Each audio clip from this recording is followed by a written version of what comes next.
Bienvenidas todas mis hermanas, damos gracias al Señor por la oportunidad maravillosa que nos da de poder estar junto a nuestra hermana Tamar en esta tarde. El programa va a tener dos espacios de ponencia de nuestra hermana Tamar, intercalados con tiempos para preguntas. Damos gracias al Señor entonces por los que han llegado y les cuento que nuestra hermana Tamar Montilla es venezolana, llegó a Chile hace 4 años, madre de Pablo, un joven de 20 años. Ella estudió docencia diferencial con especialidad en dificultades en el aprendizaje y una maestría en orientación de la conducta humana. Tiene estudios de teología a nivel de licenciatura. Actualmente está estudiando una maestría en estudios teológicos. Es decana académica del Seminario Teológico Bautista de Chile. Es parte del equipo pastoral de la Iglesia CEBAP, de la Comunidad Evangélica Bautista de Providencia. Ella es nuestra hermana que estará con nosotros entonces compartiendo la palabra. Entonces dejamos a nuestra hermana Tamar con su exposición. Bendiciones, mi hermana. Amén. Queridas hermanas, muchísimas gracias por la invitación y esta oportunidad de poder estar con ustedes. Me siento agradecida y también privilegiada porque me han considerado para que estemos conversando. Y sí, ciertamente, ojalá que sea una de varias oportunidades conforme Dios vaya dirigiendo. Bueno, el tema que esta tarde vamos a conversar lo hemos llamado así, estrategias para alcanzar a las nuevas generaciones.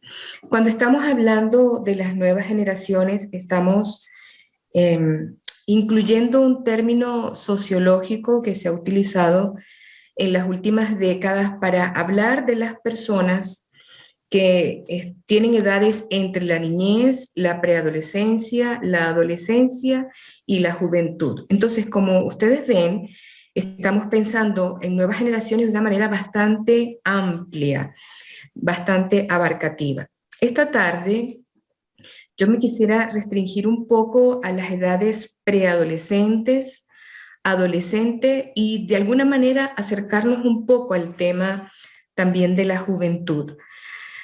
Porque a través de esta edad, de este momento un poco más intermedio, de ese rango tan amplio de edades, pudiéramos extraer algunas enseñanzas que pueden ser útiles para nuestras vidas personales, nuestras vidas como madres, como pastoras, como líderes, como miembros de las uniones femeniles locales y regionales, también nacional, en distintos ámbitos, de familia, de iglesia, de escuela y también de comunidad. Entonces, cuando estamos pensando o cuando estemos hablando de alcanzar, de tener estrategias para atenderles, especialmente en esta edad de la adolescencia, yo quisiera estarlas animando a que estén pensando también en las demás edades y de pronto allí pueden ir surgiendo algunas de sus preguntas. Para todos los casos, pienso que este esquema de 6 pasos puede ser un proceso muy interesante para que nosotras estemos pensando en cómo generar un movimiento para atenderles integralmente. Y cuando estamos pensando en un movimiento, en un proceso, entonces ya de entrada lo primero que yo quisiera destacar es que no nos estamos refiriendo a un conjunto de actividades que tienen unas fechas o que duran un lapso de tiempo específico, sino que estamos hablando de una dinámica de vida que es constante, es permanente. Y la otra palabra clave que presento en este título es este hecho de la integralidad. Es decir, nosotros como iglesia, nosotras como líderes de casa o en el espacio donde estemos, necesitamos seguir fortaleciendo la idea de que la atención de las personas que hacen vida de nuestras comunidades de fe no puede ser solamente una atención intelectual, que por ejemplo es una de las áreas tradicionalmente vistas en lo que tiene que ver con la educación, o tampoco se refiere solamente a la atención física, juegos, como por ejemplo lo que pudiera ocurrir en alguna instancia de comunión, y tampoco podemos separar la espiritualidad como que si no dialogara con las demás áreas de la vida. Entonces, cuando estamos pensando en generar un movimiento, estamos hablando de una dinámica que acompaña la vida de toda la persona, sea niña, sea preadolescente, sea adolescente o sea joven, pero ese acompañamiento no solamente atiende una de sus áreas de vida, sino que les acompaña integralmente. Y esto ya también sugiere un gran desafío, porque significa que tendríamos que invertir recursos, tiempo, planificación, intenciones para poder realmente facilitar que esto ocurra. Cuando estamos pensando entonces, que sería lo tercero que quiero decir en esta imagen, en una movilización integral, entonces estamos considerando estas cuatro palabras o estos cuatro aspectos de un mismo proceso: alcanzarlos, vincularlos, prepararlos, acompañarlos, empoderarlos y enviarlos. ¿A qué nos referimos en cada uno de estos casos? Alcanzar tiene que ver con la proclamación del Evangelio, es decir, hacemos esfuerzos misioneros, evangelísticos, intencionados para que puedan conocer que Cristo es redentor para ellos y ellas, no importa la edad en la que estén. Y eso está muy bien, puede ser que algunas veces nos quedamos solamente en este nivel y se nos olvida que eso significa que si han dado una decisión por Cristo, se han manifestado o han emitido una respuesta, entonces lo siguiente que tendríamos que hacer es vincularlos con nuestras iglesias, con nuestras congregaciones. Y el vínculo, o sea, estas acciones, estas estrategias para vincularlos, pasan por conocerlos, por interesarnos en ellos, en ellas, por abrir espacios en la iglesia donde ellos puedan participar, identificarse y también tener un sentido de pertenencia. Entonces, fíjense, como observamos, es como que si estuviéramos pasando de un escalón a uno más alto, los alcanzamos y en el nombre del Señor que ellos puedan responder al mensaje del Evangelio, pero además tendemos puente para que la iglesia los reciba, los abrace y ellos también puedan responder a ese amor fraterno que ocurre en la dinámica de la comunidad de fe y se vinculan. Pero las cosas no quedan allí nada más, porque puede ser que tengamos muy buenos resultados en la vinculación. También necesitamos invertirnos en ellos, en ellas para prepararlos, es decir, para formarles, para que tengan espacios de educación, de preparación, de participar en grupos pequeños, que puedan ser capacitados para servir, para sus vocaciones. ¿Por qué no pensar en las vocaciones ministeriales? Quizás en esa generación de niños, preadolescentes y adolescentes que comienzan a llegar y también en los jóvenes, notamos cómo el Espíritu Santo dota o distribuye dones espirituales en relación con el ministerio pastoral o el ministerio misionero o el ministerio o diversas áreas de ministerio y actividades en la iglesia. Pero eso significa que nosotras como mujeres, nosotros como iglesia, hemos de estar atentos a lo que el Espíritu Santo está haciendo y para eso también necesitamos invertirnos y prepararnos para que ellos y ellas puedan asumir su parte de servicio cristiano. En eso, queridas, no solamente que estamos allí para alcanzarles, ¿sí? Para vincularles y también para prepararles, sino que también de alguna forma muy intencionada necesitamos ponernos al lado de ellos y de ellas para acompañarles. Y cuando estamos pensando en el acompañamiento, aquí estamos hablando de un acompañamiento espiritual. El acompañamiento significa que nos ponemos al lado de estas personas de menor edad, pero estando disponibles para atender sus situaciones. Bien sabemos nosotras, porque probablemente lo hemos vivido en nuestras casas, porque probablemente lo hemos visto en los miembros de juventudes o de adolescencia de nuestra iglesia, que muchas veces ellos y ellas están pasando situaciones difíciles, es decir, algunos tienen depresiones, algunos sufren ansiedad, están teniendo pánico, están sufriendo violencia intrafamiliar, están pasando por diversas situaciones. Entonces nosotras también necesitamos estar disponibles no solamente para predicarles el Evangelio, que es el elemento esencial de cualquier plan estratégico de atención, sino que también los vinculamos y los preparamos y todavía más, mientras todas estas cosas están pasando, los acompañamos. Es decir, desarrollamos la habilidad para escucharles, para tener una palabra de consejo, para ponernos al lado, no como superiores, sino compañeros y compañeras en el camino. Esta idea del acompañamiento es muy potente, es muy poderosa, porque lo que comunica desde el punto de vista bíblico, por ejemplo, cuando pensamos en el capítulo 4 de Eclesiastés, cuando habla del cordón de tres dobleces, los versículos desde el 1 hasta que llegamos ahí al 9, al 10, al 11, al 12 de ese capítulo que tanto conocemos, el predicador está diciendo la importancia de que dos personas estén en el mismo trayecto del camino. En este sentido, cuando nosotras nos identificamos como compañeras del camino de nuestros niños, de nuestros adolescentes, de nuestros jóvenes, estamos teniendo tremendas oportunidades para influir positiva y espiritualmente en sus vidas. Mientras que si los dejamos que anden, que caminen sin nosotras, sin nosotros como iglesia, nos perdemos los momentos esenciales de sus vidas, los momentos de sus decisiones, las situaciones en las que están luchando con sus propias situaciones. Entonces, acompañar también tiene un sentido muy importante cuando estamos pensando en estrategias para alcanzarlos y atenderlos integralmente. Mientras todo esto está pasando, miren, lo que hemos venido diciendo, alcanzamos, vinculamos, preparamos, acompañamos.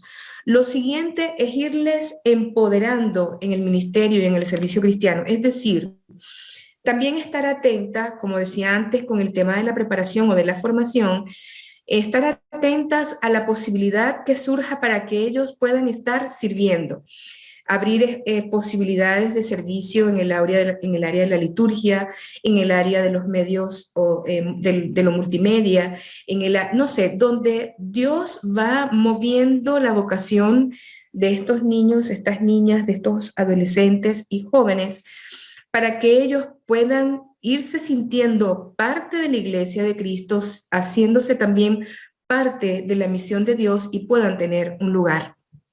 Lo natural que va a ocurrir después que ellos están capacitados y que tienen un lugar de servicio es que los podamos enviar. Esto no significa necesariamente que los vamos a enviar a otra localidad, a otra región, a otro lugar. Significa que los podemos soltar en la libertad y en la confianza de que ellos y ellas se han venido desarrollando. Entonces, lo primero que yo creo que necesitamos ir como aprendiendo, comprendiendo, abrazando, es la importancia de pensar en un acercamiento a las nuevas generaciones, no en un momento puntual de sus vidas, sino generando un movimiento que los acompaña a lo largo de estas edades, a lo largo de estas etapas por las cuales ellos y ellas transitan. Permítanme ahora hablar brevemente sobre la adolescencia. Como yo les decía, esta etapa nos permite describir algunos desafíos que cada una de las edades tiene. Para algunos, la adolescencia comienza a los 10 años y va terminando alrededor de los 20 años. Se habla de una adolescencia temprana, que es eso que otros llaman preadolescencia, que está más o menos entre los 10 y los 14 años. Está la adolescencia intermedia, que está aproximadamente entre los 14 y los 16, y está la adolescencia como tal, que está entonces desde los 16 hasta los 18. Si ustedes han escuchado, yo he dicho edades que son inclusivas, es decir, de 10 a 12, de 12 a 14, de 14 a 16, 16 a 18. Estoy hablando de unas edades que no son tan exactas. En todos los casos, ellos están experimentando una gran cantidad de cambios. Yo quisiera partir la definición de la adolescencia tratando de clarificar lo que no es la adolescencia. Y esto nos presenta una invitación para abandonar nuestros prejuicios.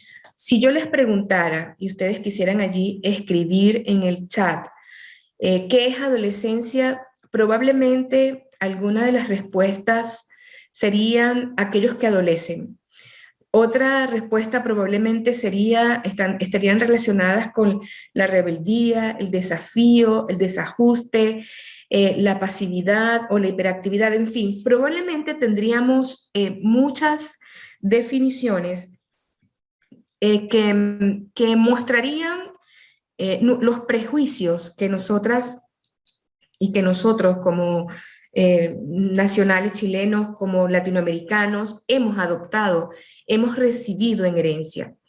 Entonces, por una parte, solemos definirlos como personas que están en una situación de rebeldía.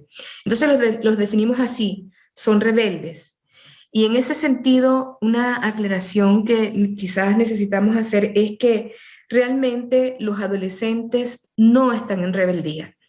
Probablemente quienes estamos en rebeldía seamos nosotros, nosotras las adultas, los adultos, porque comenzamos a encontrar, ellos a sentir, los adolescentes, a sentir que sus vidas se están desajustando porque han dejado de ser niños y niñas y comienzan a experimentar la cercanía de la adultez. Lo que ocurre es que ahora ellos tienen más elementos para decir lo que les gusta y lo que no les gusta.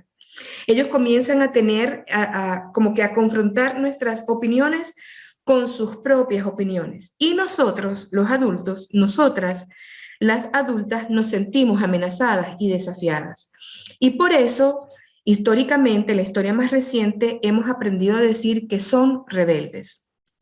Pero la verdad esta no es tan cierta, esta verdad. Entonces, una estrategia, una consideración que nosotros necesitamos tener muy presente es que en este caso ellos necesitan tener espacios de decisión. Miren, si nosotros logramos estar acompañándoles a ellos, tal como hemos descrito en este proceso que hablamos inicialmente, entonces los estaremos acompañando y cuando ellos y ellas estén aquí conflictuando, cuestionando sus propios criterios con respecto a lo de los adultos que están a su alrededor, ellos recurrirán a nosotros, a nosotras, para preguntarnos orientación en el momento de tomar decisiones. Pero si nosotros tenemos una mirada distante, porque no estamos, o porque nos sentimos amenazadas y amenazamos y lo cuestionamos, en lugar de eso, lo que vamos es a estar constantemente confrontándonos.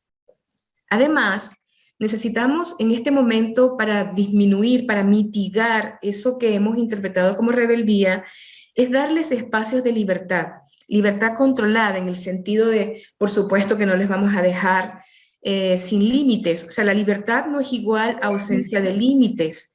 Necesitan límites, necesitan conocer el marco de comportamiento tanto en casa como en el hogar. Y eso necesitamos tenerlo claramente definido. Pero aún así, que están claros los límites definidos, necesitan tener libertad. Y para eso hay que establecer acuerdos. Y estos acuerdos se establecen en todos los ámbitos donde ellos hacen vida, en la casa, que es el primer lugar, en la escuela o en el colegio, o en el liceo, en el centro de enseñanza media y también en la escuela. Entonces, yo creo que quizás, si somos sinceras, probablemente la principal dificultad con la libertad es que a nosotras nos cuesta pensar que ellos van a ser capaces de tomar sanas decisiones o sabias decisiones. Y allí quizás es un miedo que tenemos que vencer. Entonces, si hemos venido construyendo a lo largo del tiempo una relación sana, igualitaria, respetuosa, donde hemos entregado afecto, hemos vinculado, hemos dado espacios para la capacitación, los hemos acompañado, seguramente que la relación va a ser de mucha confianza. Y la confianza se construye a lo largo del tiempo, en la entrega de amor y cuando estamos presentes. Y todos estos son criterios que nos van a ayudar a manejar esto que en algún momento nosotros hemos definido como rebeldía. Otro prejuicio que tendríamos que nosotros también clarificar es esta afirmación de que son impulsivos o impulsivas. No todos los jóvenes, no todos los preadolescentes, no todos los adolescentes, no todos los niños son impulsivos. Incluso yo me atrevería a preguntar o a decir, muchas veces los adultos somos más impulsivos que los adolescentes. Y para nosotros no hay ningún cuestionamiento. Pero hemos aprendido como adultas a cuestionar, o como adultos, porque esto no es un tema solamente de mujeres, esto es un tema de toda la familia realmente, ¿no? Hemos aprendido a cuestionar o a dejar la impulsividad como que si fuera un problema de ellos y ellas. Pero si somos honestas, también en este momento tenemos a personas muy mayores, muy adultas o con una juventud prolongada, igualmente también son impulsivas e impulsivos. Entonces, el tema de la impulsividad no está limitado solamente a las nuevas generaciones, sino que realmente la impulsividad es algo que se puede aprender. Y en esto, una estrategia, un esfuerzo importante es invertirnos para enseñarles a que puedan autorregularse. Dicho en términos bíblicos y en términos espirituales, a que sean capaces de desarrollar la virtud del dominio propio. Y eso se hace antes. No podemos esperar a que llegue en la adolescencia el impacto de las hormonas, el impacto de la confrontación de sus propias ideas con la confrontación de las ideas de los demás para que podamos esperar la mejor condición de autocontrol, de dominio propio.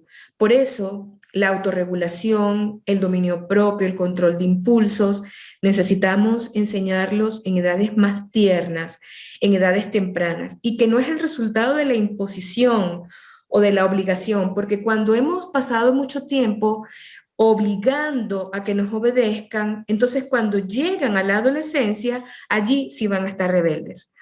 Esos son de los cuidados que necesitamos ir teniendo. Los enseñamos, les animamos a que puedan regularse, es decir, por ejemplo, si arman un berrinche, una pataleta en edades más tempranas, les hablamos, estamos con ellos, les permitimos que drenen, que boten su rabia y después ponemos los límites. Bueno, eso sería un tema, otro tema de otro día. Hablar, por ejemplo, de cómo enseñamos en casa a manejar las conductas de berrinches en grupos más pequeños. Pero en todo caso, lo que quería decir es, si desde el principio comenzamos y les damos el espacio para que boten esa rabia, esa inconformidad que tienen, y enseguida les damos las herramientas para que puedan manejar sus impulsos en niños pequeños, cuando lleguen adolescentes no estarán haciendo berrinches.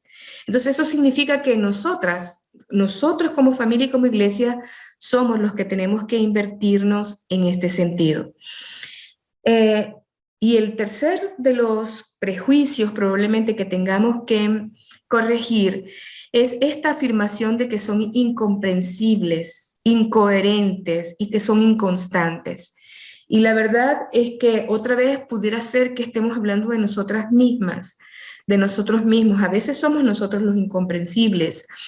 Y aquí el desafío, la estrategia es bajarnos al nivel de ellos, al nivel de ellas, para tratar de saber qué nos quieren decir. Si no comprendemos algo, aprender a hacer buenas preguntas, a repetir las preguntas, a tener paciencia. ¿Qué es lo que me quieres decir? ¿Me quieres decir esto o quieres decir esto? Lo que tú estás preguntando y estás buscando se refiere a este tema. ¿Qué es exactamente lo que tú quieres decirme? Cuando somos creativos, cuando proponemos un video corto para hablar de un tema que no hemos comprendido, cuando nos detenemos en medio de una conversación y cambiamos el tema o giramos, cuando estamos en una situación de enseñanza y aprendizaje y nos detenemos para creativamente, para escuchar, se bajan las barreras de la incomprensión, de la incoherencia y de esas variaciones en el humor, en ese cambio que a veces podemos notar y que son de sus luchas internas, orgánicas, fisiológicas, mentales, emocionales y espirituales, en un desespero de poderse equilibrar. Nosotras necesitamos estar allí para poder ayudarles en ese sentido. Entonces, la invitación con esa lámina anterior y esta es a quitar los rótulos, quitar las etiquetas. Dejar de decirles que son adolescentes, de decir que deben, que no son completos, que son impulsivos, que no son capaces. Necesitamos tratarles de manera personal, cercana, simple, interesada, intencionada, espiritual. Cuando quitamos esos rótulos, miren, por simple que parezca esta estrategia, cuando comenzamos a tratarles como personas, enseguida ellos responden, porque nada más útil que sentirnos tratadas y tratados con respeto. Si no, hagamos el ejercicio. ¿Qué pasa si tú y yo estamos en un lugar y de pronto nosotras estamos incómodas o molestas, pero viene alguien y nos trata de manera respetuosa? ¿No dice el proverbio que la palabra quieta calma la ira? ¿No dice acaso la palabra que nuestro corazón se aquieta y se calma como el niño de pecho cuando estamos allí cercanos en intimidad? Bueno, si hay una estrategia importantísima que subrayar aquí, es esta: comenzar a tratarles como personas, sean que tenga 15, sea que tenga 10, sea que tenga 20 años.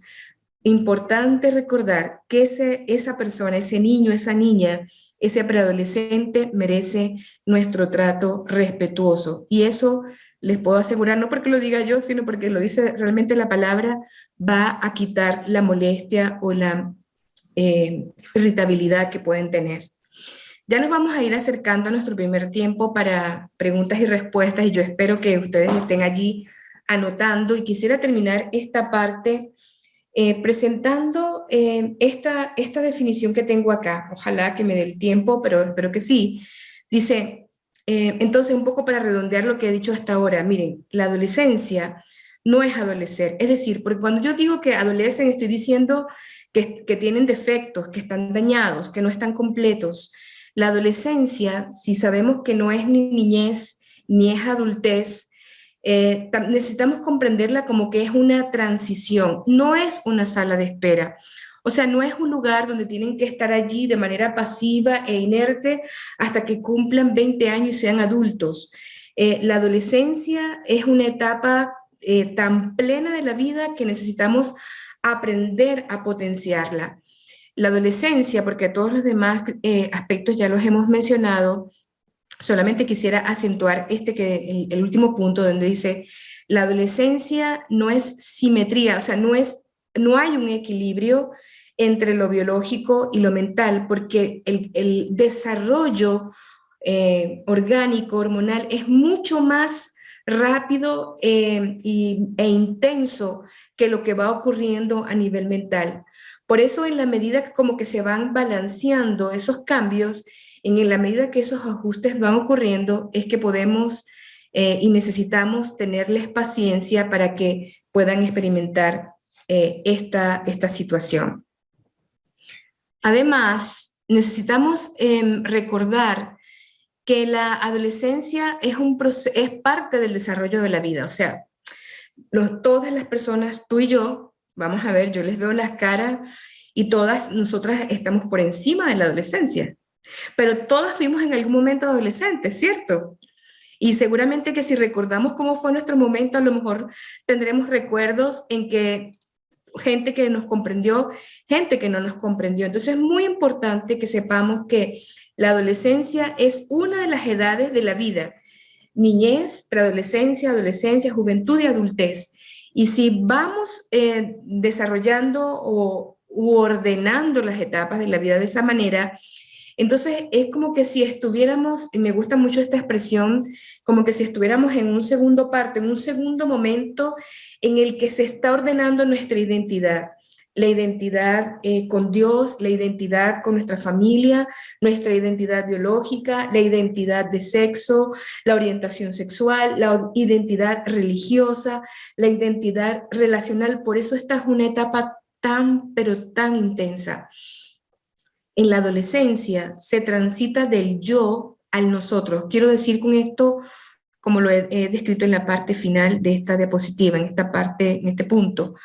Existencialmente, según algunas teorías, nosotras, entre los 0 mes, el primer año de vida, y hasta los 12, la comprensión del ser humano está centrada en el yo. yo soy la persona que importa, estos son mis gustos, estos son mis intereses, estos son mis planes. Hay un gran centro en lo que se llama, en el yo, no es una mirada narcisista ni egocéntrica necesariamente, pero hay una poca comprensión de los relacionamientos o de las formas de vincularnos con los demás. En la adolescencia pasamos al nosotros, es decir, importa mucho el grupo donde pertenecemos, el vínculo con las demás personas. Por eso ellos y ellas buscan estar con los que hablan igual, con los que escuchan la misma música, con los que se visten de la misma manera, con los que comparten los mismos juegos en línea, porque pasan del yo al nosotros. Y si notamos, yo no sé si ustedes leyeron allí en la presentación, pero esta comprensión, esta percepción de la vida nos alcanza hasta los 23 años más o menos. Y es a partir de los 25 que nosotros podemos comenzar otra vez a pensar en la otra persona. Entonces, cuando nosotros comprendemos esto, vamos incluyendo nuestro acercamiento en los programas de atención integral, en la estrategia, el reconocimiento de la diversidad.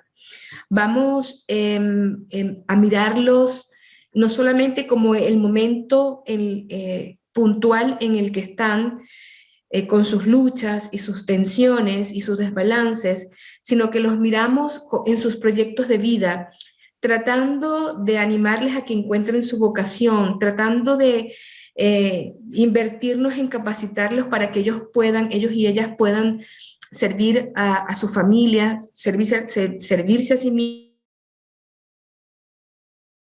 mismos, a la iglesia, a Dios y al reino. Cuando los vemos así, podemos respetar sus múltiples procesos.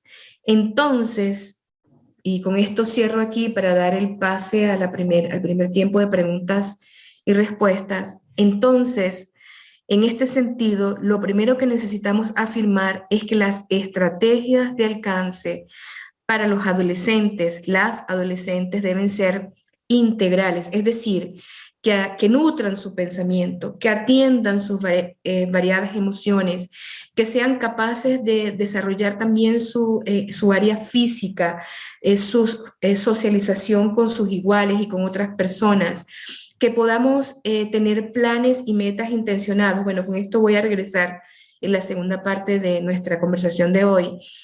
Fortalecer relaciones sanas, respetuosas, no relaciones de codependencia ni relaciones tóxicas. Comprendemos que el acercamiento con ellos es dinámico porque habla de un movimiento, de una movilización, donde lo espiritual atraviesa todo lo demás. O sea, lo espiritual no solamente está limitado a la vida de devoción en la casa o a la vida de liturgia en la iglesia, sino que lo espiritual nutre su mente, nutre sus emociones, sus relaciones, su cultura, sus tomas de decisiones. La espiritualidad en esta forma de comprender la adolescencia es transversal a la vida de la persona.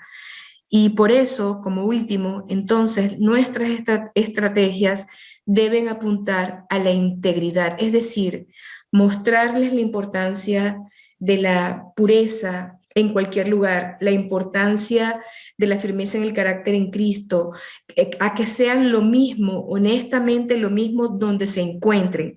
Y eso es un desafío muy, muy alto en esta edad, porque es allí donde aprenden a guardar las apariencias en un lugar y a comportarse de otra manera en lo secreto.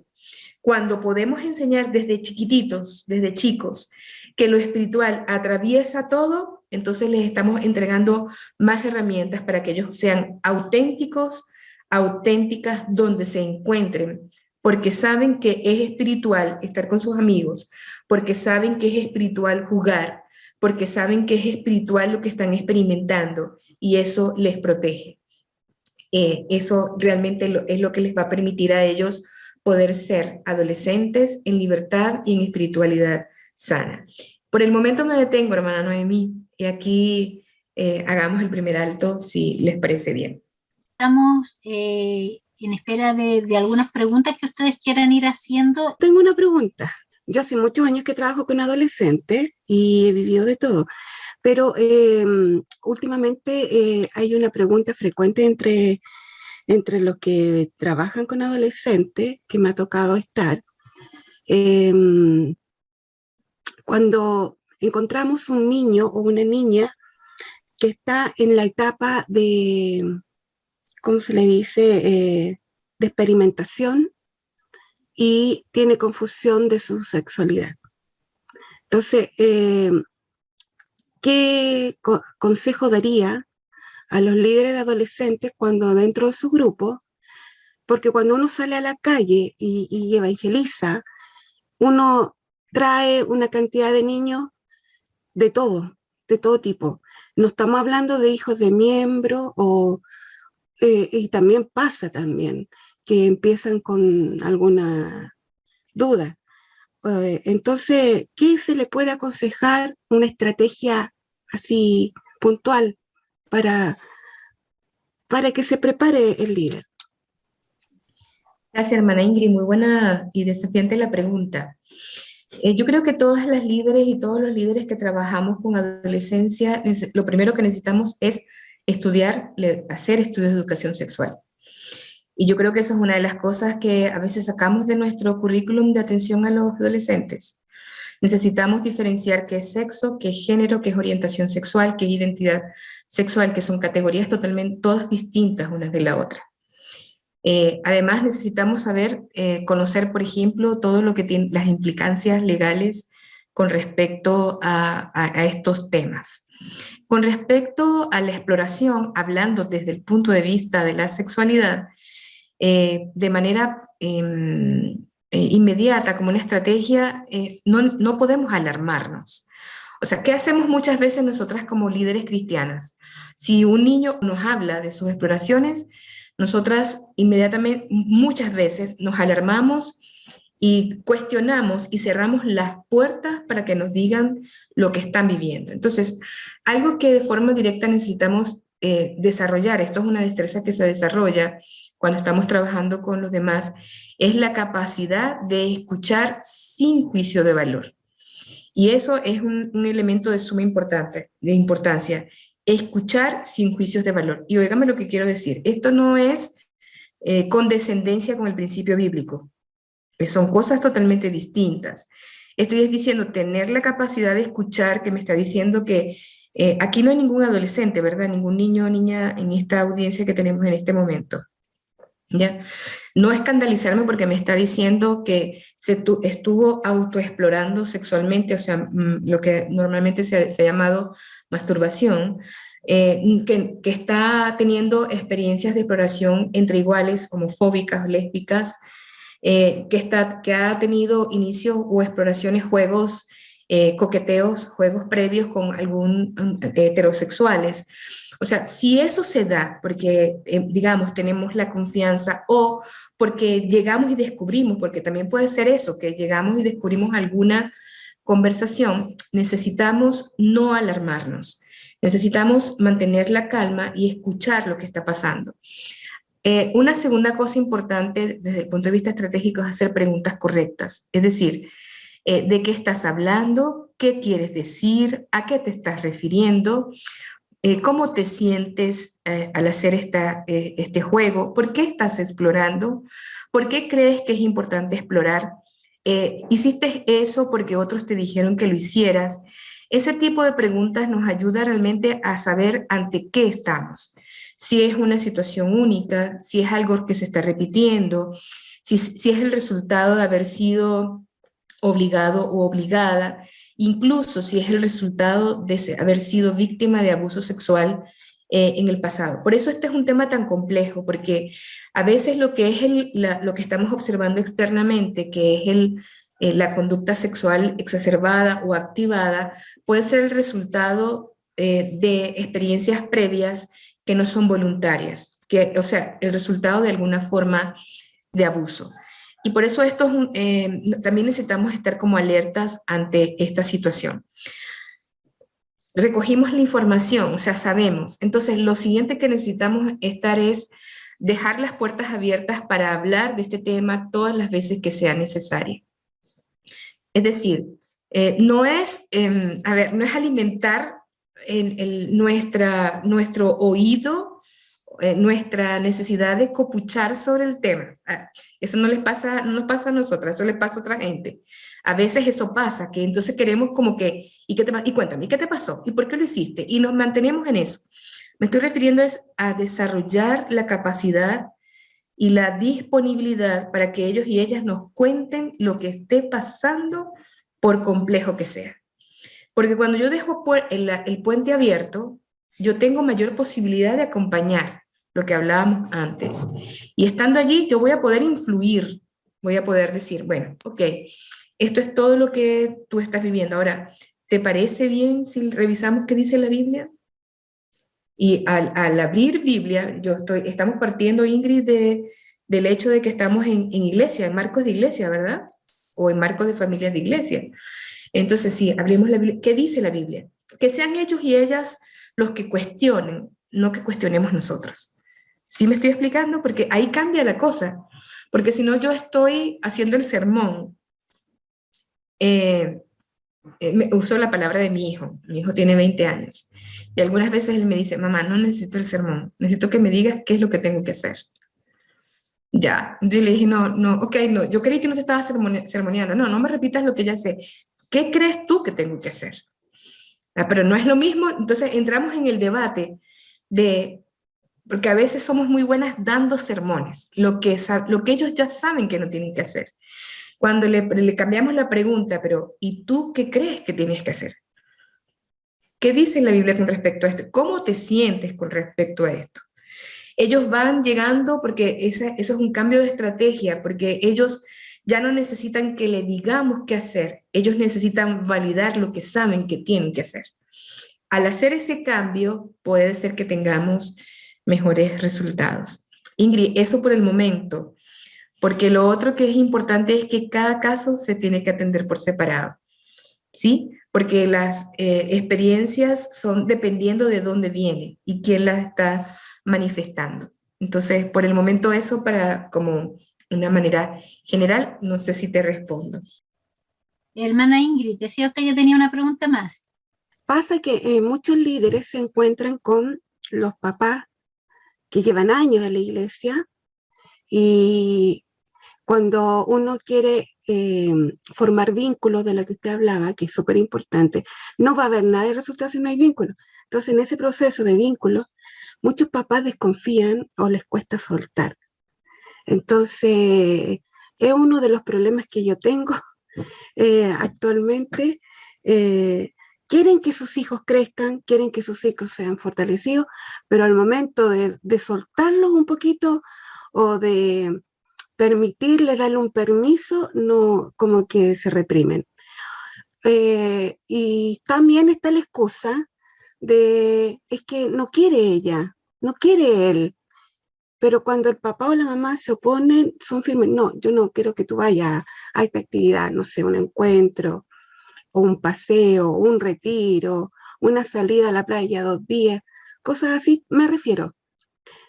¿Cómo tratar a estos papás? Porque quieren ver resultados, pero no hay mucho apoyo.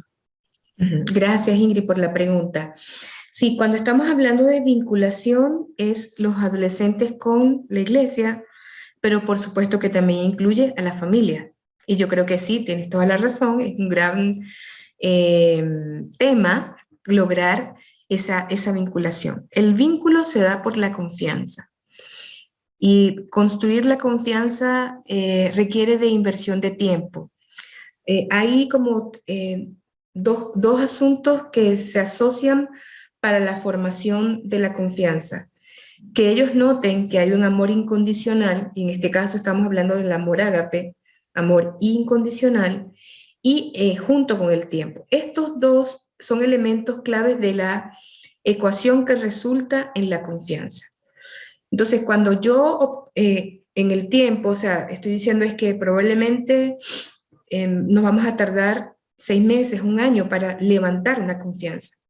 Una confianza que está quebrada por los temas sociales, está quebrada por la cantidad de abusos, está quebrada por la violencia, está quebrada por el tema de pandemia, porque ahora el tema de pandemia también generó otras complicaciones.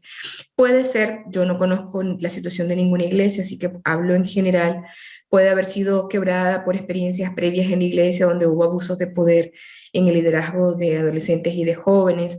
Entonces, cuando todas esas cosas han pasado y quiebran la confianza, necesitamos volver de a poco, así es un trabajo de hormigas, de poco a poco, volver a crear un clima de confianza.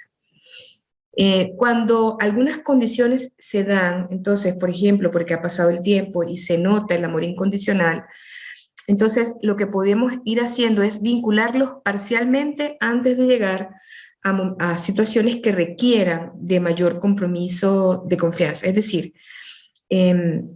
detenernos en una actividad e invitarlos a que los papás más desconfiados puedan tener una cápsula de 5 minutos y ellos vean lo que está pasando. O sea, es irlos involucrando, asignarles pequeñas responsabilidades para que puedan estar. Cuando están y ven lo que ocurre, cómo están sus hijos y sus hijas, de pronto ellos pueden como que comenzar a experimentar que algo bueno está pasando, ¿sí? Cuando, por ejemplo, nosotros nos acercamos y una manera de tender puentes es interesarnos por sus hijos, por sus estudios, por si tienen alguna necesidad, si hay algún motivo de oración, vamos tendiendo puentes. ¿Qué pasa? Que a veces nosotras somos muy buenas, nosotras y nosotros, iglesias, somos muy buenas y buenos para la programación, pero no tanto para esas cosas tan finas que requieren tiempo como qué motivos de oración tienes, he estado pendiente, cómo le está yendo a Pablo, Pablo se llama mi hijo, cómo le está yendo a Pablo en la universidad o en el colegio. No sé, es ir introduciendo ese tipo de cosas menores, que son pequeñas, que pueden ir abriendo puertas. Después de eso, cuando ya tengo algunas cositas chicas, adelantadas, aspirar a espacios intermedios de confianza, de pronto tener encuentros con los papás sin los adolescentes, hablar de los temas que a ellos les puede interesar. Eso puede ser también una estrategia útil para que ellos no nos vean a nosotros como ajenos o intrusos de sus dinámicas familiares, sino que realmente tenemos interés en lo que les está pasando. Y al escucharles, esas cosas pueden ir pasando. En la medida que vamos avanzando poco a poco en esa ruta que tiene la meta de desarrollar confianza, entonces quizás tengamos mejores condiciones para un retiro de 2 días. Y lo otro es, bueno, hagamos un retiro de padres y adolescentes. Eso es mucho más complejo, sí, porque significa una logística mayor, pero de pronto es más seguro porque ellos están allí testificando que todo está bien con sus hijos. Entonces yo creo que son cosas allí como bien, son unos pequeños tips que pudieran ayudar en un caso como ese. Muy buena tu pregunta. Quería saber basado en su experiencia con Uh-huh. un adolescente, ¿qué es lo que le ha sido más difícil? Con los adolescentes, Y de parte suya. bueno, yo creo que tengo ahora con los adolescentes chilenos una dificultad que es cultural, pero ha sido un tema no solamente con los adolescentes, sino con toda la cultura en general.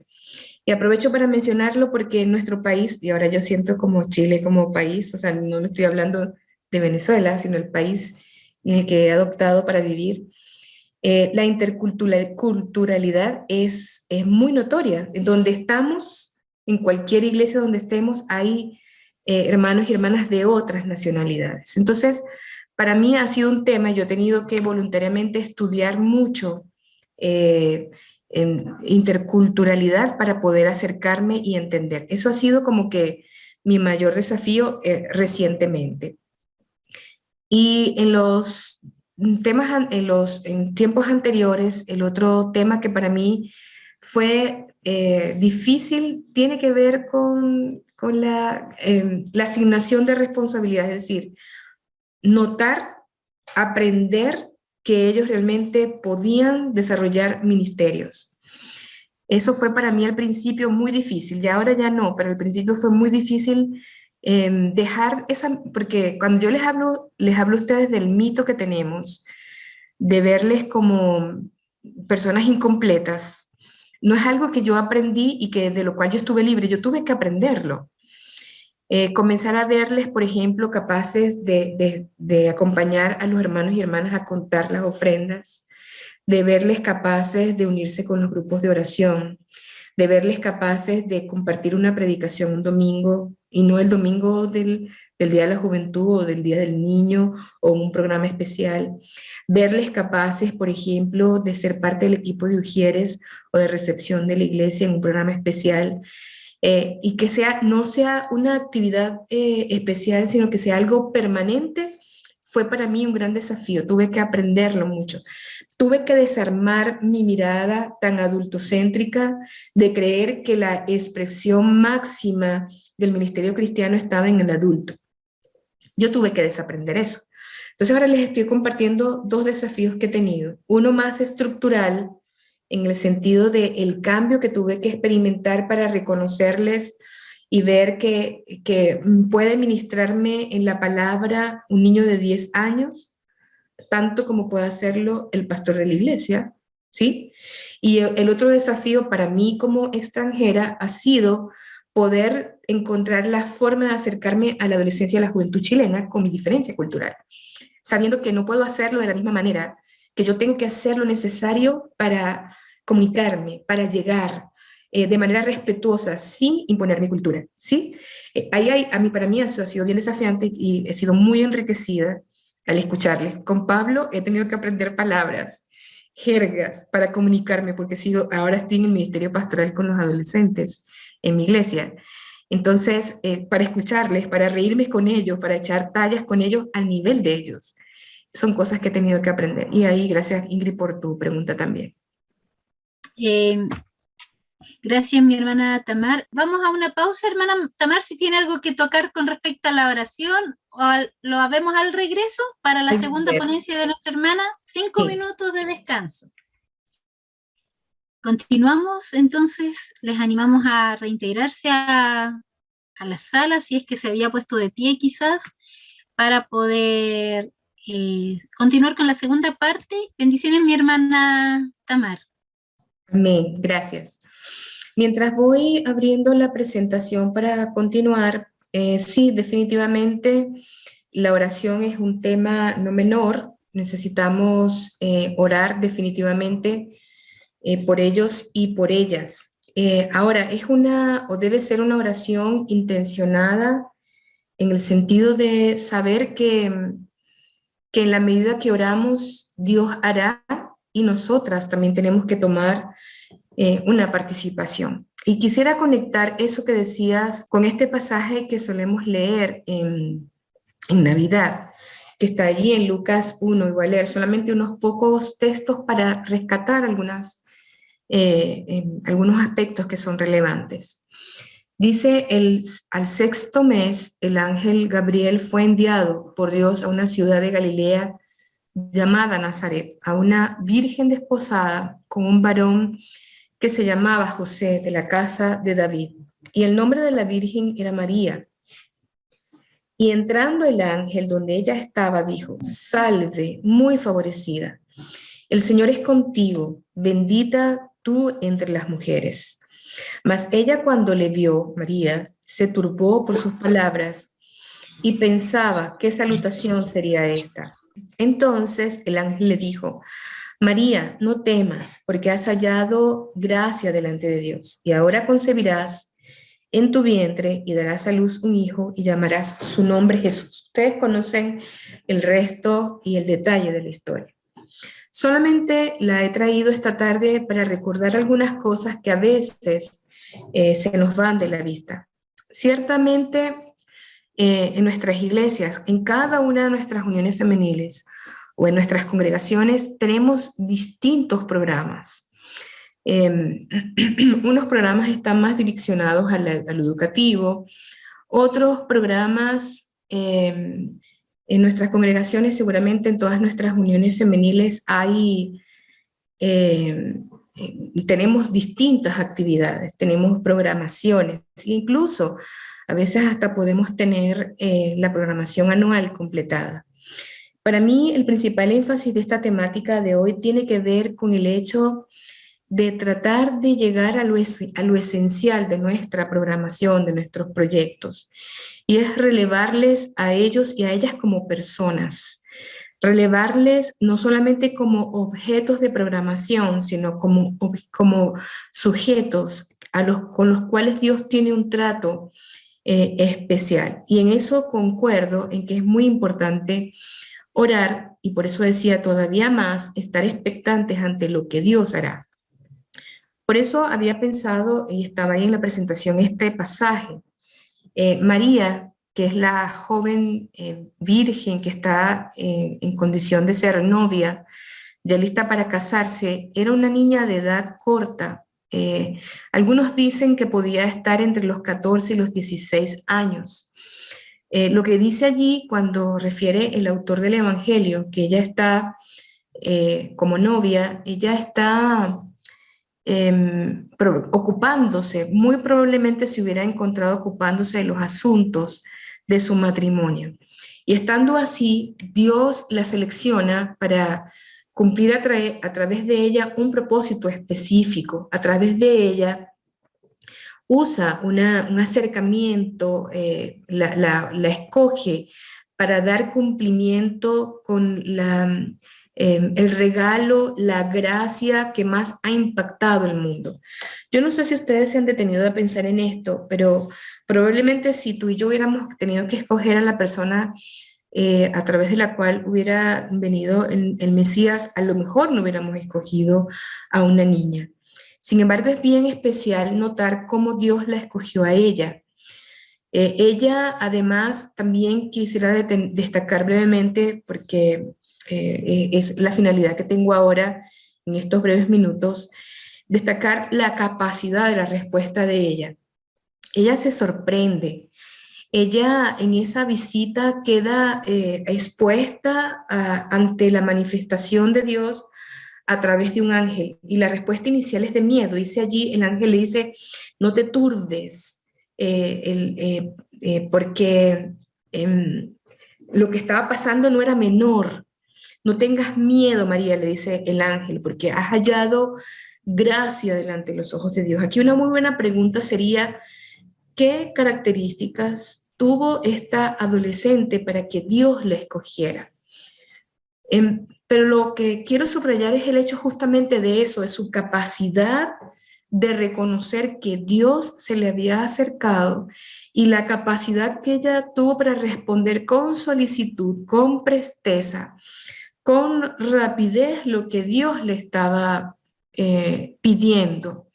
Y dado que aquí todas somos mujeres, probablemente estemos de acuerdo que lo que a ella le pidieron no fue menor. Ella le pidieron su vientre, le pidieron su parte más íntima. Me gusta porque hay una pregunta que más tarde vamos a responder, pero a ella le respondieron una de las cosas más valiosas de cualquier mujer.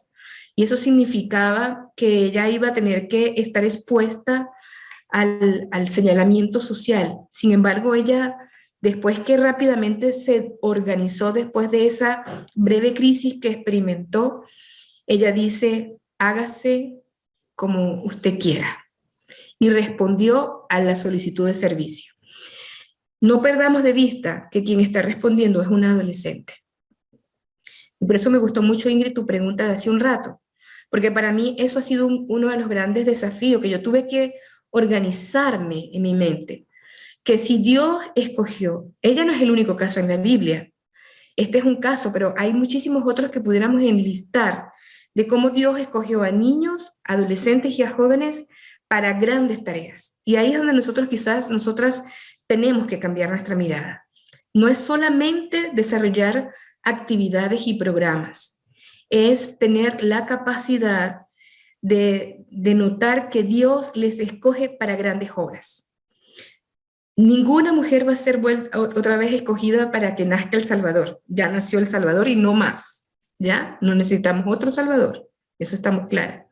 Pero Dios sí puede escoger adolescentes, hombres y mujeres para que les sirvan. Y yo creo que allí hay un tema en lo que yo quería destacar en esta tarde.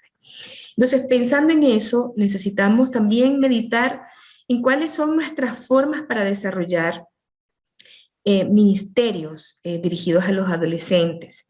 En este caso quiero hacer un repaso de una propuesta de Lucas Leis, que él menciona que hay 4 maneras o 4 perspectivas para desarrollar ministerios en la iglesia. Una visión de programas paralelos, es decir, propuestas, por ejemplo, educativas o recreacionales o de diferentes naturalezas que son como un programa paralelo a lo que toda la iglesia está haciendo. Y eso tiene su beneficio. Pero la pregunta ¿es suficiente o es lo único que tenemos que hacer? Hay otros acercamientos terapéuticos. Y eso me gustaba, Marcela, la pregunta que hiciste hace un ratito por el chat, porque ciertamente cuando hacemos este tipo de acercamiento necesitamos reconocer cuál es nuestro límite, porque nosotras y nosotros como iglesia no somos terapeutas. Entonces, sí es muy útil compartir herramientas de entendimiento y de consejería familiar, pero tenemos que tener el cuidado para reconocer que aquí hay unos límites. Hay otro tipo de ministerios que están relacionados o que centran su esfuerzo en acompañar a las familias nucleares. Y entonces, en ese sentido, toda la responsabilidad se pone en la familia y esa mirada resta el valor de la iglesia e incluso pone en tensión, como en competencia, el rol de la familia versus el rol de la iglesia. E igualmente, aunque poner a la familia en el centro puede ser muy útil, algunas veces nos vamos a encontrar con la realidad de que las iglesias no tienen las familias no tienen todas las herramientas para acompañar integralmente a sus miembros. Y por eso también eso puede tener algún límite. Y la última visión o perspectiva de acompañamiento o para desarrollar ministerios es esta mirada generacional, es decir, se atiende de manera diferenciada cada sector de la iglesia. Se atiende de manera diferenciada a los niños, a los adolescentes, a los jóvenes, a los adultos y dentro de cada grupo las variedades, porque hay, por ejemplo, intereses diferentes en los adultos, si los llamamos como antes, adultos A, B y C, o a los jóvenes con las mismas categorías. Pero en todo caso, lo importante de esta visión generacional es la posibilidad de fortalecer los vínculos familiares por una parte, pero también ayudar a que se establezcan relaciones saludables, igualitarias, promoviendo y facilitando mentoreo en todos los miembros de una comunidad. Es decir, en tu iglesia y en la mía, en términos generales, porque también sé que hay variaciones, hay excepciones, pero en general tenemos personas de las diferentes edades. Tenemos adultos, tenemos niños, tenemos adolescentes. ¿Cómo los atendemos? Esa es la propuesta de ese ministerio con una mirada generacional. Lo siguiente que les quiero mostrar es esta, pensé que lo tenía acá, hay una definición entonces que hace Lucas Leis, no se las traje, pero se las menciono brevemente, y él describe que la visión generacional es una visión que tiende puentes entre las diferentes edades, promoviendo transiciones, es decir, cuando los niños van a pasar a los adolescentes y los adolescentes a los jóvenes y los jóvenes a los adolescentes, se generan instancias de transición. No hay vacíos entre las actividades de un grupo y otro, porque cuando dejamos los vacíos es el momento en que solemos perderlos. Yo no sé si ustedes lo han experimentado, pero muchas iglesias sí, yo he sido testigo de eso, que nos va muy bien con los niños y con las niñas. Ahí están con nosotros. Los podemos mantener, pero apenas comienzan a experimentar los cambios de la adolescencia, los perdemos. ¿Por qué? Porque probablemente antes teníamos mecanismos un poco más autoritarios para tenerlos, no consensuábamos con ellos y cuando llega el momento en que ellos deciden, revelan que no quieren estar. Y nosotros no hemos sido capaces de tener instancias para retenerlos. Por eso es lo que decía antes, la importancia de abrirles el momento para que ellos puedan servir a Dios, para que ellos puedan estar como son, con su equipo de teléfono, si es que eso es lo que necesitan. No sé, yo estoy tratando de decir de proponer ideas para que estemos pensando en cómo facilitar esas transiciones. No podemos perder de vista que es muy importante que los acompañemos en todas las edades para que ellos puedan permanecer en la iglesia sabiendo que pertenecen, sabiendo que tienen un lugar, sabiendo que son importantes desde la perspectiva de Dios y del reino y también desde la perspectiva de la comunidad. Y eso no se resuelve con programas, eso se resuelve cuando tenemos las intenciones correctas, reconociendo que ellos son proyectos de Dios. Y ahí es donde está parece una diferencia semántica, pero realmente es una diferencia estructural, porque nos cambia la mente al saber que no es solamente planificar, es mucho más que eso. Es responder a la pregunta, ¿por qué estoy planificando? Y en ese sentido, entonces, quiero presentarles lo que sigue del tema. Yo les voy a dejar, hermanas, que ustedes tienen la presentación, la pueden compartir. Yo quisiera avanzar en este momento a esta parte. Entonces, aquí cuando estamos pensando en ministerios desde la Unión Femenil, ministerios que surgen del corazón de la pastoral, ministerios que son abarcativos en esas 6 fases o etapas que les mencioné al principio: alcanzar, vincular, formar, acompañar, empoderar y enviar. Estamos pensando en una propuesta que es mucho más amplia, donde la meta tiene que estar claramente definida. Es que ellos también puedan tener la oportunidad de potenciar su ser ante la expectativa de que delante de Dios ellos tienen un lugar. Cuando las metas son así tan contundentes y más que solamente desarrollar un programa discipular, o sea, más que solamente desarrollar un material o más que solamente generar reuniones periódicas o más que solamente levantar información, sino que la meta es acompañar pastoralmente, entonces nuestra perspectiva cambia porque la inversión está relacionada con las personas, está relacionada con la iglesia, está relacionada con la misión de Dios, está relacionada con la transformación del mundo. Entonces la meta no es tener 30 adolescentes que viendo un programa discipular. La meta es convertir a esas 30 personas, hombres y mujeres adolescentes, en edad adolescente, estoy hablando de género y de edad en este caso específico, que se conviertan en en sujetos de transformación. Yo no sé si captan la diferencia que quiero establecer, pero yo me estoy refiriendo a mirarles más allá que un número. Son personas donde todos cuentan y todos tienen la posibilidad de convertirse en un agente de cambio. Pero ahí nosotras tenemos que cambiar y eso es un cambio de nuestra mirada estratégica. Entonces, es mucho más.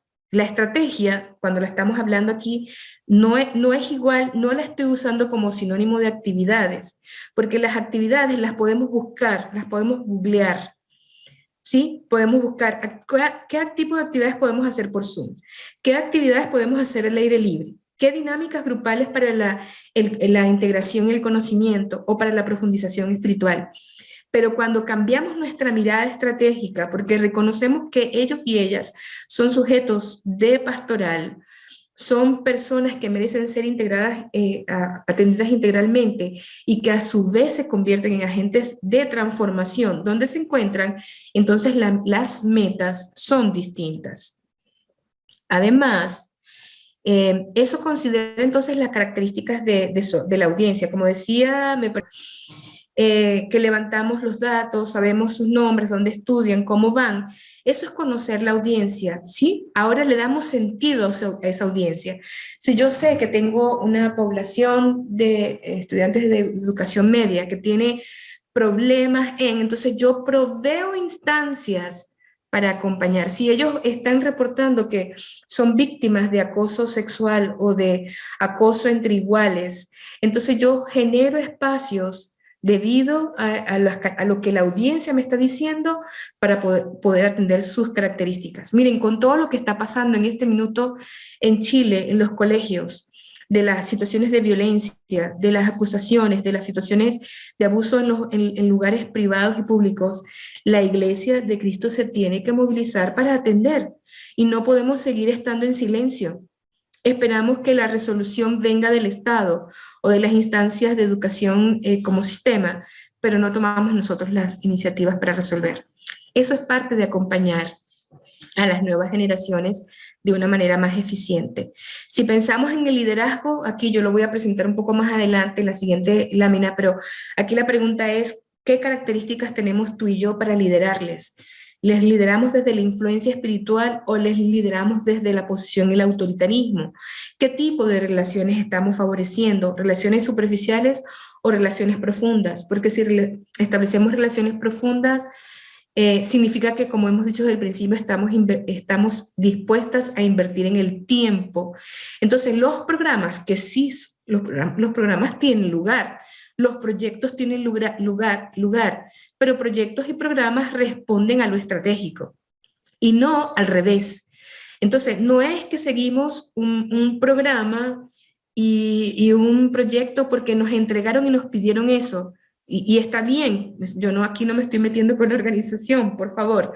Estoy diciendo adopto ese programa y ese proyecto porque responde a la problemática de las juventudes o de la nueva generación en Chile, en el contexto también de lo que ocurre en América Latina. Voy a agotar mis minutos que me quedan, pensando entonces que necesitamos dialogar con el contexto. El contexto, la iglesia debe responder, o sea, es la iglesia, en este caso la pastoral, la iniciativa hacia las nuevas generaciones responde a la problemática contextual y no permitir, no dejar que sea el contexto lo que permea la iglesia. O sea, no ignoramos que hay un intercambio entre el contexto y la iglesia, pero sí necesitamos tomar nosotros la determinación de ser quien influye y no dejarse influir. Cuando entonces nos enfocamos en el liderazgo, en el liderazgo generacional, atendemos diferenciadamente a niños, a preadolescentes, adolescentes y jóvenes.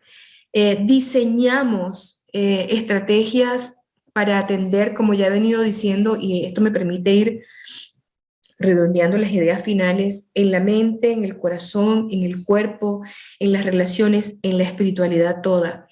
Ejerzo un desarrollo, un liderazgo apropiado, es decir, si lo vemos aquí, un liderazgo que no es altamente directivo, un liderazgo que no es exclusivamente relacional. Necesitamos pensar en liderazgos que influyen desde las relaciones y no solamente desde las órdenes. Y yo aquí las invito, no me tienen que responder a mí definitivamente, las invito a que hagamos un ejercicio de autoevaluación desde donde desarrollamos nosotras el liderazgo. ¿Imponemos o abrimos espacios para el diálogo? ¿Dirigimos y controlamos o damos espacios para la libertad y la confianza? Que lo otro que bajan los mozos. Ustedes están jugando acá, se pueden... ¿Qué es lo que hacemos? Entonces, cuando desarrollamos liderazgos apropiados, se desarrollan relaciones intencionales y podemos, por ese relacionamiento tan cercano, ser capaces de reconocer sus necesidades y por eso los programas que se eligen son acertados, los proyectos que se eligen son acertados, las actividades que se eligen son acertadas. Voy a continuar.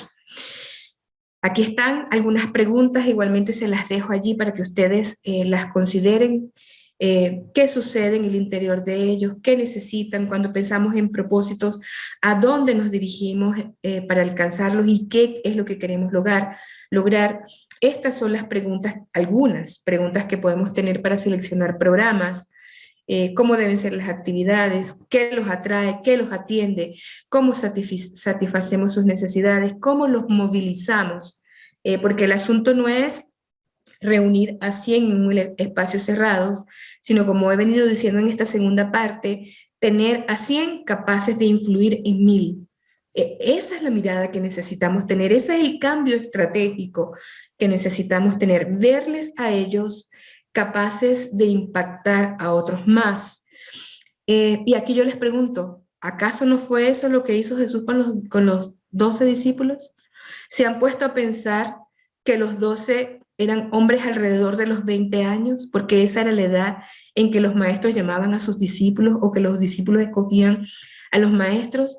Quizás no nos hemos detenido en eso, pero lo cierto es que cuando Dios, Jesús, en este caso el Cristo encarnado, seleccionó a los 12, seleccionó a hombres y mujeres, a hombres jóvenes, a hombres que tenían poca edad y que probablemente, otra vez, como dije antes, nosotros no hubiéramos escogido. Eso fue lo que él hizo. Escogió a 12 y en una proyección multiplicó la posibilidad de influir. Esa tendría que ser nuestra mirada estratégica al acompañarles y al influir en ellos. Y ahí están las demás preguntas en cuanto a cómo son las relaciones, cómo retenerles, qué resultados podemos obtener, cómo influir para que sus vidas sean plenas, libres, alegres, realmente con sentido de vida y de propósito. ¿Cuáles son nuestras características de liderazgo y el contexto? Y quiero terminar, porque sé que ya estoy pasada 3 minutos, con el siguiente texto. Dice un texto que tú y yo conocemos de muchas maneras. Dice, ninguno tenga en poco tu juventud. Aquí está Pablo, un pastor de trayectoria, un pastor quizás en las últimas justas de su vida, en los últimos momentos de su vida. Está hablando con un joven pastor, con Timoteo, le está escribiendo.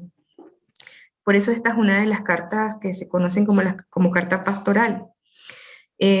Timoteo es pastor de una iglesia muy complicada. La iglesia en Éfeso tenía problemas doctrinales, tenía problemas con falsos maestros, tenía problemas donde estaban levantándose los maestros judaizantes.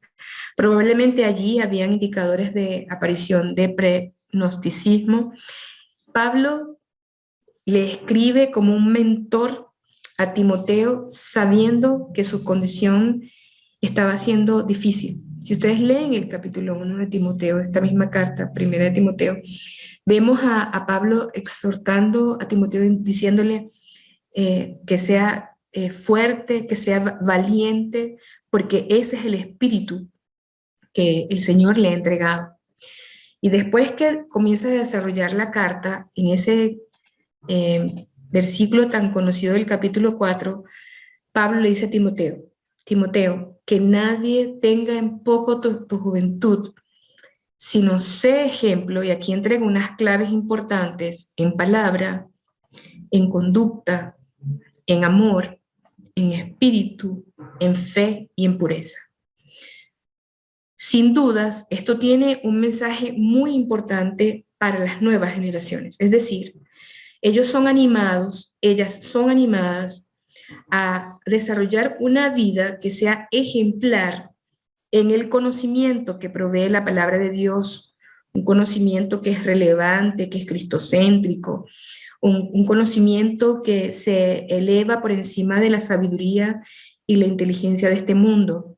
Ellos son invitados y exhortados a ser ejemplo en conducta, en el comportamiento, en lo que se observa, en lo que es visible, pero también son llamados a ser ejemplo en elementos intangibles como el amor, la espiritualidad, la fe, la pureza. Pero el otro lado que tiene este texto es el desafío a una iglesia a respetar y a reconocer la posibilidad de ministerio de la gente joven. Esto está escrito para un...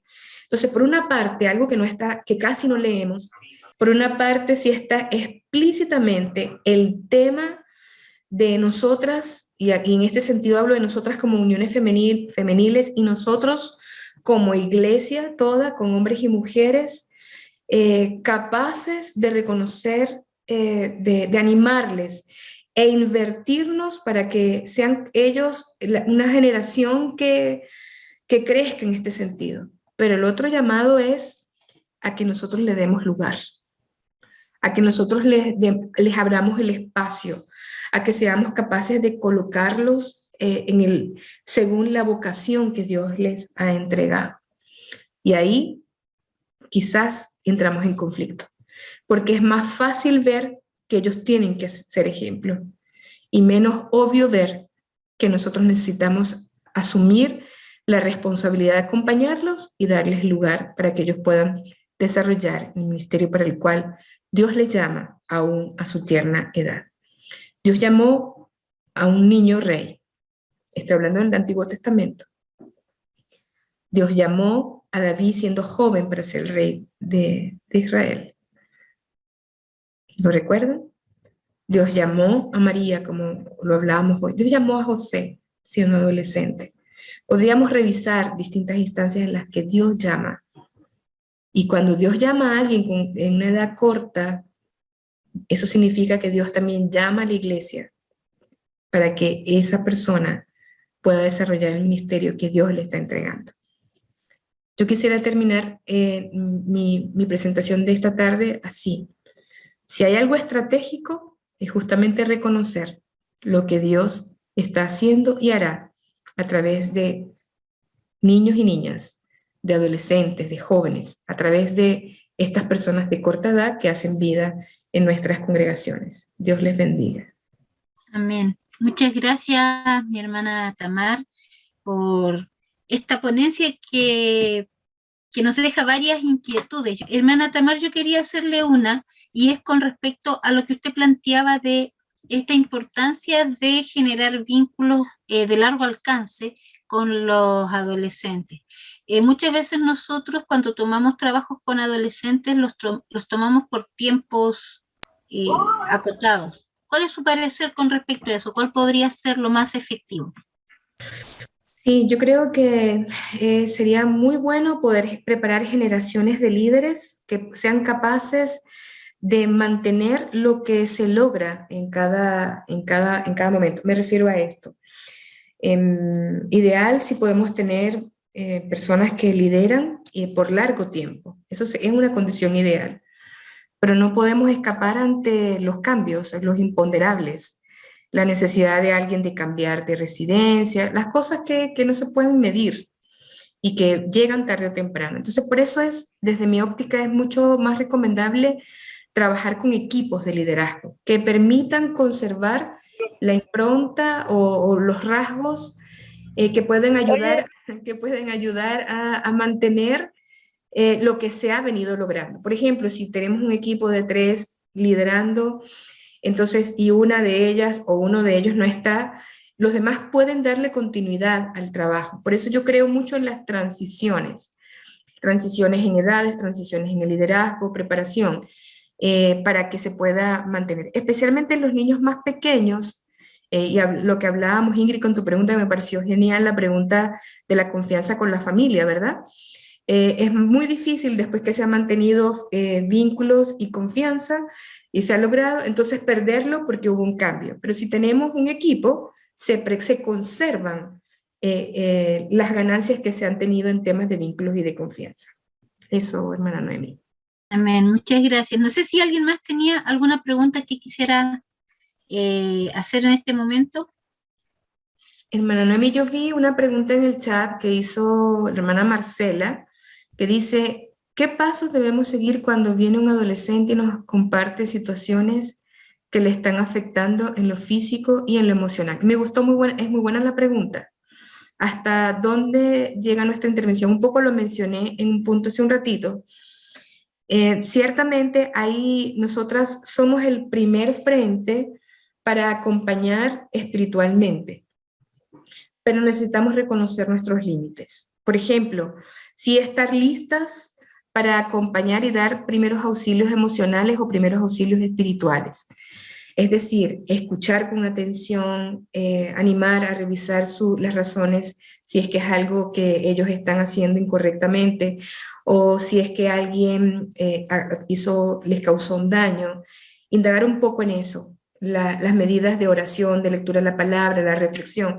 Hay una cantidad de cosas que también es otro tema para que se pueda abordar, que se llamarían esos primeros auxilios espirituales y primeros auxilios, bueno, se podría decir primeros auxilios psicoespirituales. Pero también necesitamos reconocer cuando, por ejemplo, necesitamos intervención legal, intervención policial o de carabineros, intervención psicológica o psiquiátrica o médica, e incluso la intervención de la familia. Entonces yo creo que ahí, cuando marcamos claramente qué es lo que sí podemos hacer y qué es lo que no podemos hacer, vamos a estar más claras y eso nos protege. Porque no podemos asumir el rol de terapeutas o de psicólogos dando un consejo que no nos corresponde, porque el resultado de ese consejo puede tener implicaciones para la vida de la persona, de la familia e incluso implicaciones legales. Y eso es algo que tenemos que también tener con mucho cuidado. Entonces, por ejemplo, en temas de violencia intrafamiliar, de abuso sexual, de violencia sexual, de acoso, nosotras podemos hacer prevención primaria, que es decir, educarles a ellos, a la familia, a la iglesia, tener algún marco de acción, educarlos a ellos, educar a la familia, educar a la iglesia, dar herramientas de prevención, pero también tener redes para derivar según sea el caso. Entonces me gustó mucho la pregunta porque nos permite realmente clarificar lo que sí podemos hacer y lo que no debemos hacer. Eso. Amén. Muchas gracias también, hermana Marcela, por esa pregunta que dejó allí en el chat. Bueno, yo creo que ha sido una tarde en la que hemos derribado algunos mitos, algunas cosas que se nos habían dicho de alguna manera y que las habíamos entendido por mucho tiempo de alguna forma y que creo que son muy importantes de poder reflexionar desde otra perspectiva. Así que, hermana Tamar, muchas gracias por su participación con nosotros en esta tarde. Confío que podamos tenerla en alguna otra instancia y también poder, cierto, seguir viendo de qué manera podemos avanzar en nuestro enfoque de este año.